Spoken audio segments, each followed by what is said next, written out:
এরম খাবার যদি বাড়িতেই বানানো যায় তাহলে আর বাইরে থেকে কিনে খাবার কি দরকার আছে বলুন তো। হ্যালো বন্ধুরা, আমি রিয়া চলে এসেছি নতুন আবারও একটি রান্নার রেসিপি নিয়ে। আজকে আমি যেটা বানাতে চলেছি এটা একদম বাচ্চা থেকে বড়রা পর্যন্ত সবাই খেতে পারবে।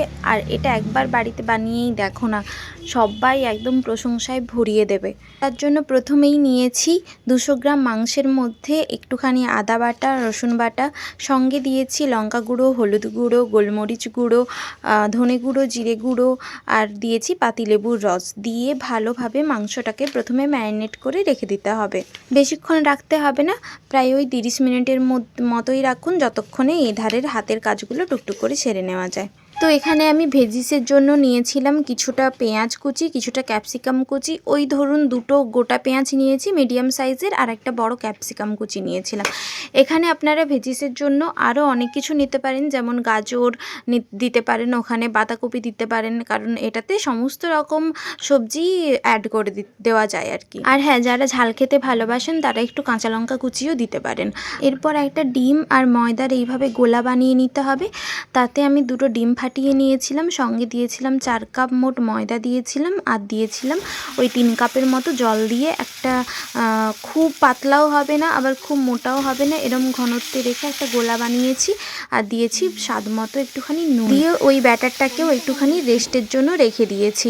ততক্ষণে এদিকে যে মাংসটা ম্যারিনেট করে রেখেছিলাম সেটাকে কড়ার মধ্যে তেল গরম করে তার মধ্যে ম্যারিনেশন করা মাংসের কুচিগুলোকে দিয়ে ভালোভাবে নাড়াচাড়া করে নিতে হবে। এরপর একটুখানি শুকনো শুকনো হয়ে চামচ সয়া সস দিয়েছি, 1 চামচ গ্রিন চিলি সস দিয়েছি, আপনারা চাইলে টমেটো সসও ইউজ করতে পারেন। ওপর থেকে কেটে রাখা পেঁয়াজ কুচি আর ক্যাপসিকাম কুচি দিয়ে অল্প একটুখানি লবণ দিয়ে নাড়াচাড়া করে নিতে হবে।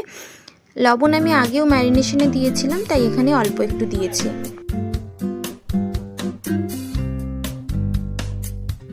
এদিকে সবজিটা ভাজা ভাজা হয়ে গেছে আমার, তাই জলের মধ্যে একটুখানি কর্নফ্লাওয়ার গুলে ওই 2 চামচ মতো কর্নফ্লাওয়ার দিয়ে ভালো করে ঘুঁটে নিয়ে ওটা ওই স্টাফিংয়ের মধ্যে দিয়ে দিয়েছি। তো ওই স্টাফিংটা যখন একটু মোটা হয়ে আসবে তখন ওটাকে তুলে নামিয়ে ঠান্ডা করার জন্য রেখে দেবো।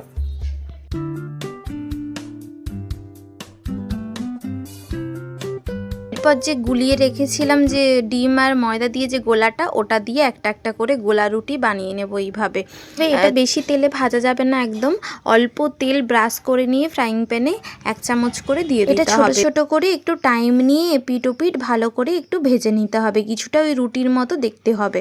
আচ্ছা, রুটিগুলো ওদিকে হতে হতে আমি এখানে 2 চামচ ময়দার সঙ্গে প্রায় একটুখানি জল দিয়ে এরকম মোটা মোটা একটা আঠা টাইপের জিনিস বানিয়ে আরেকটা বাটিতে করে এখানে একটুখানি ব্রেড ক্রামসের মধ্যে লঙ্কা গুঁড়ো, লবণ, পরিমাণ মতো গোলমরিচ গুঁড়ো দিয়ে ভালোভাবে মিশিয়ে রেখেছিলাম। এরপর আমি যে প্রসেসে দেখাচ্ছি, একটা রুটি নিয়ে তার চারিদিকে ওই মোটা করে বানিয়ে রাখা যে আঠালো ময়দার আঠাটা ওটা দিয়ে এইভাবে স্টাফিং ভেতরে দিয়ে মুড়ে নিতে হবে। আমি যে প্রসেসে দেখাচ্ছি এইভাবেই মুড়ে নিলে একটাও রোল ফেটেও বেরিয়ে যাবে না, কিচ্ছু হবে না, খুব ভালোভাবে এটা আঠাটা ধরে রাখবে। এইভাবে দেখতে দেখতে আমার প্রায় ওই 20-22টার মতো হয়ে গেছিল।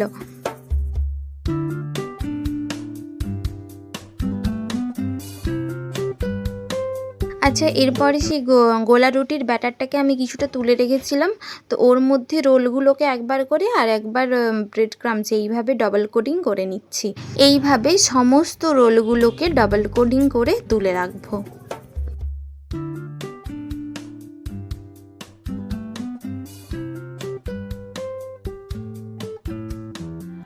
এতগুলো স্প্রিং রোল হয়েছে, তো চলুন এবার ভেজে নিই।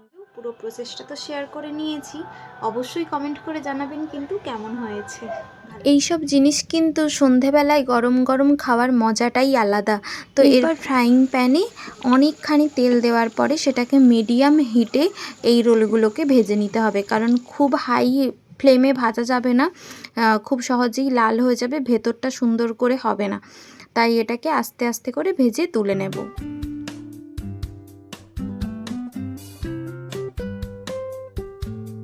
তো চলুন, আজকের ভিডিও এতটাই।